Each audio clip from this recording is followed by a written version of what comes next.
Every person ever, no matter who you are or where you live or what time period you're in, every person has a desire for God written into the deepest part of themselves. Now, that sounds like a pretty big claim to make. And maybe you hear that and you think, okay, well, that's ridiculous because I definitely don't desire God. Or maybe you have a friend who's like a raging atheist and she shows absolutely no sign whatsoever of being interested in God. But I think it's a defensible claim. So that's what we're going to do in this episode. We're going to defend that claim.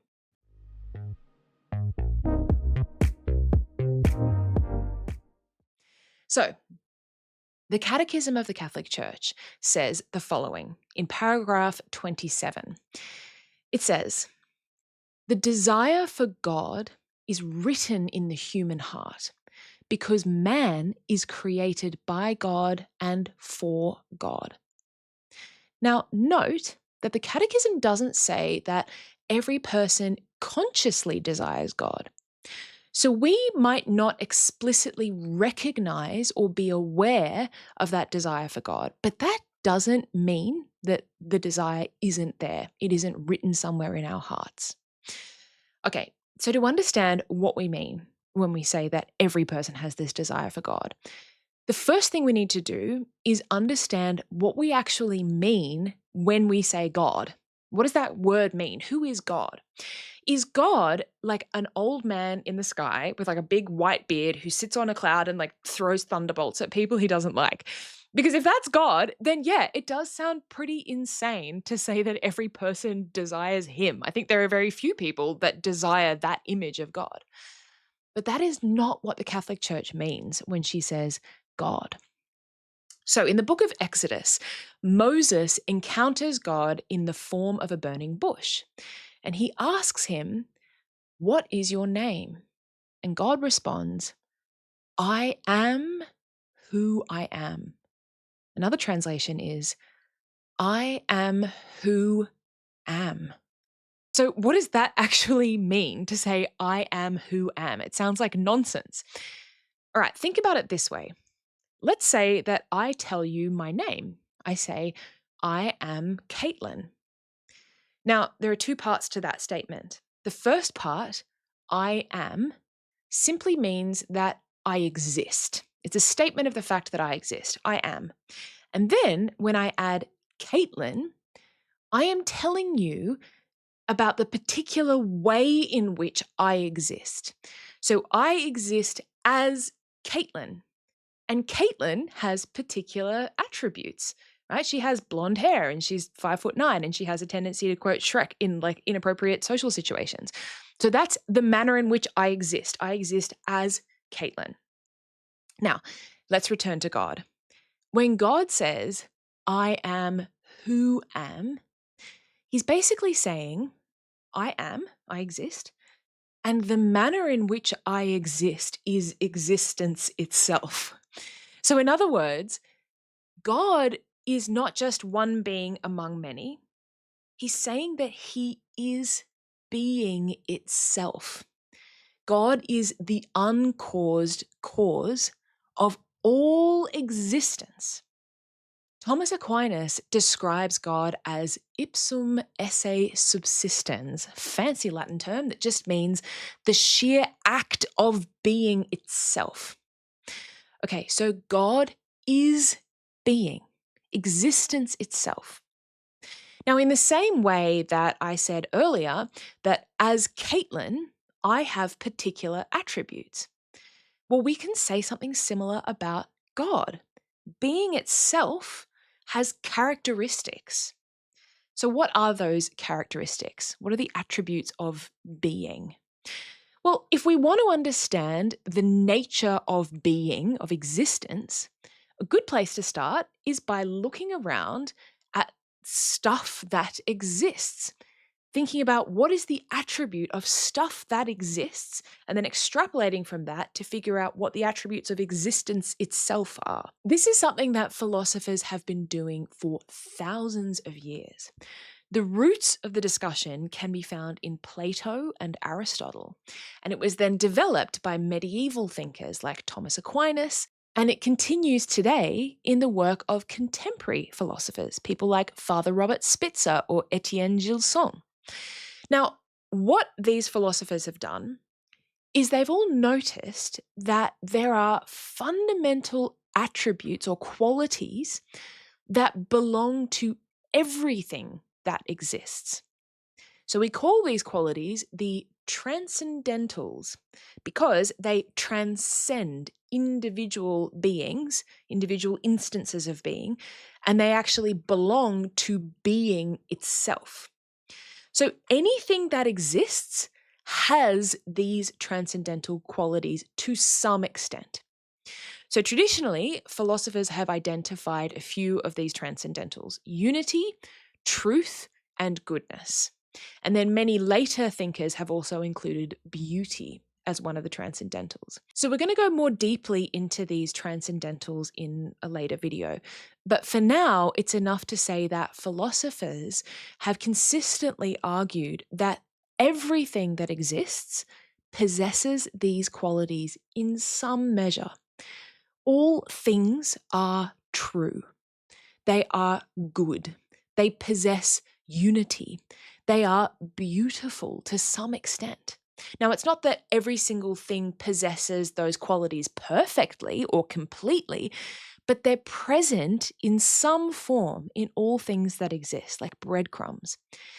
And if everything that exists possesses these qualities imperfectly, then the fullness of being, existence itself, must possess those qualities perfectly. In other words, when we say that God is being itself, what we're also saying is that He is truth itself, goodness itself, beauty itself.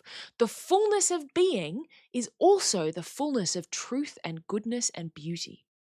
So let's return to the idea that we started with, that every person has a desire for God written into their hearts. Now, I might struggle with the idea that I desire God, but it might be easier for me to recognize within myself that I have a desire for truth and goodness and beauty. So let's start with truth. Human beings naturally seek and desire truth, capital T truth, not just like little truths like what's the weather going to be like tomorrow or who won the footy match. What we want to know is like the ultimate answers to our questions. We want to know whether our lives mean something. We want to know like the truth of things.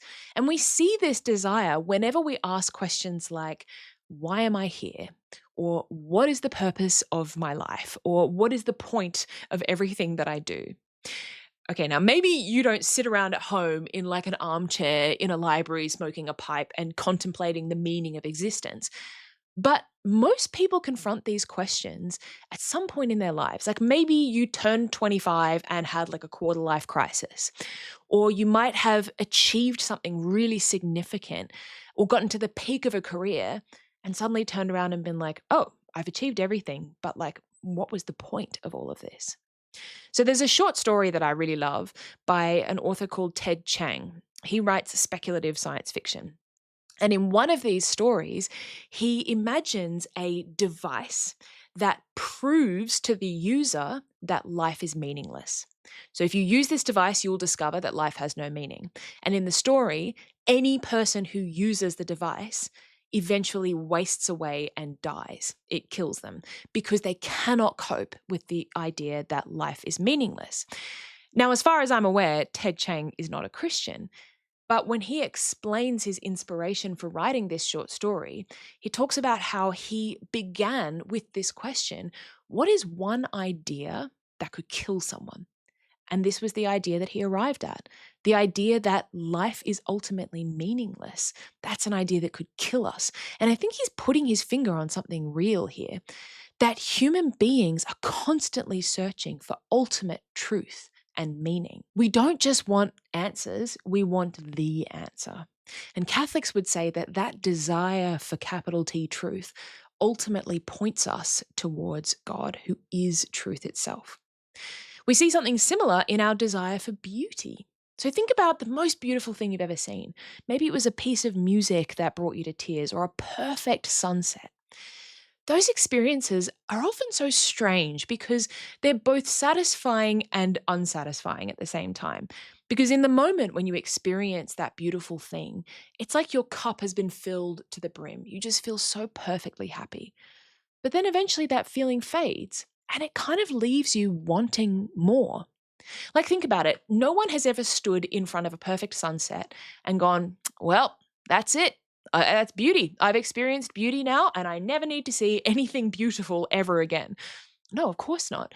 Because beauty always awakens a longing in us that no single beautiful thing on this earth can completely satisfy.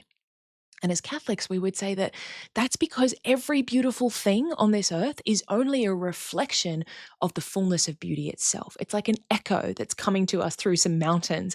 It's echoing something real, and it points beyond itself to the source and fullness of all beauty.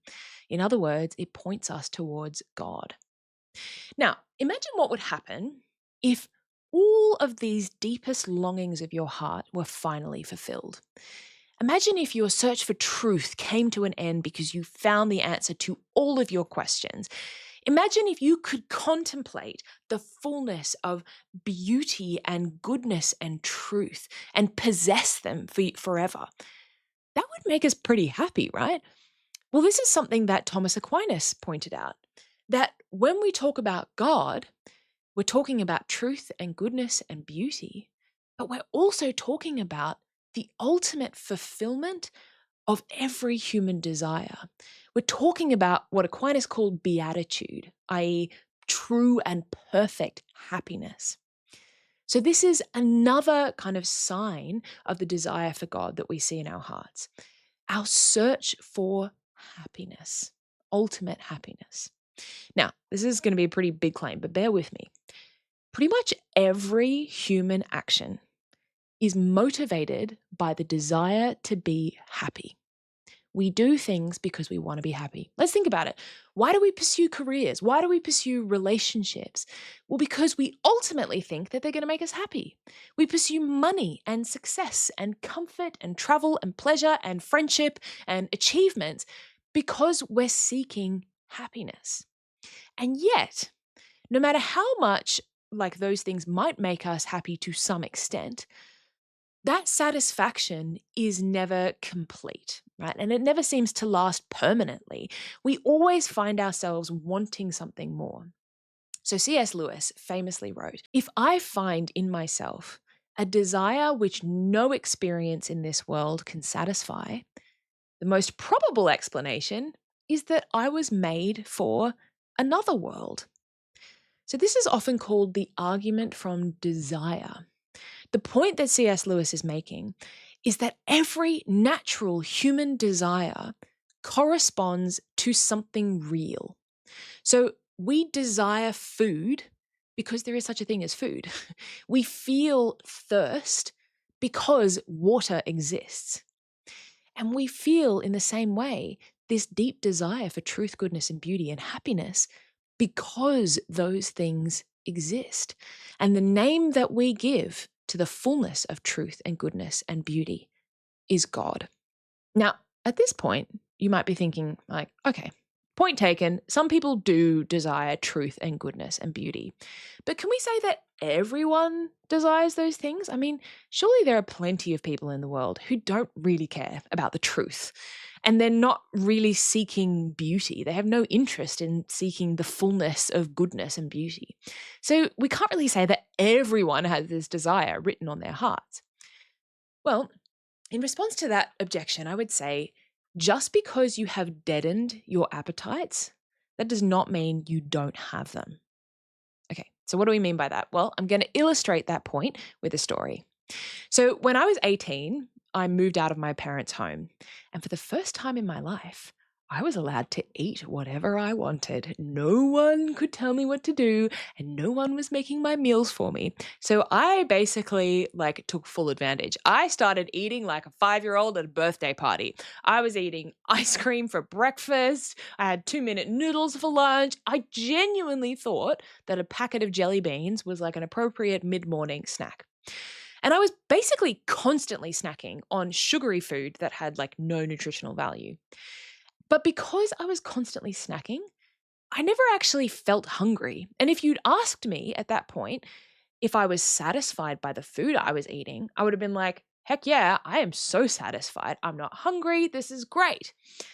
However, every Sunday, I would go back to my parents' house for Sunday lunch, and my dad would cook up this amazing barbecue with like meat and veggies and salad, really proper, wholesome food. And oh man, I would sit down in front of that meal and suddenly realize that I was ravenous. Real food tasted incredible. And I would be like, man, I really need to sort out my diet. And then on the way home, I would like buy a Mars bar and an ice cream and a packet of jelly beans, and the whole cycle would kind of start again. So our spiritual appetites work in a similar way. If we are constantly snacking on like spiritual, emotional, intellectual junk food, then we won't feel hungry for the feast. If we're endlessly scrolling social media, if we're skimming news headlines, we're like consuming bite sized content all the time, well, over time, that can dull our appetite for truth itself. If we're watching porn or we're constantly watching like trash reality TV or we're reading books that don't uplift us, well, we might lose our sensitivity to true beauty and goodness. So if I examine myself, and I discover that I don't really have a desire, a longing for truth and beauty and goodness or happiness. Well, maybe the answer isn't that those desires don't exist in me. Maybe the answer is that I've numbed them. And maybe it's time to like have a bit of a fast, to fast from some of that spiritual junk food. So maybe I need to take a break from social media, give up porn, replace some of those online habits with real friendships, real community, silence, contemplation. Because underneath all of the distractions, the human heart is always searching for the same things: truth, beauty, goodness, happiness, and ultimately, God. Have a great day. Okay, bye.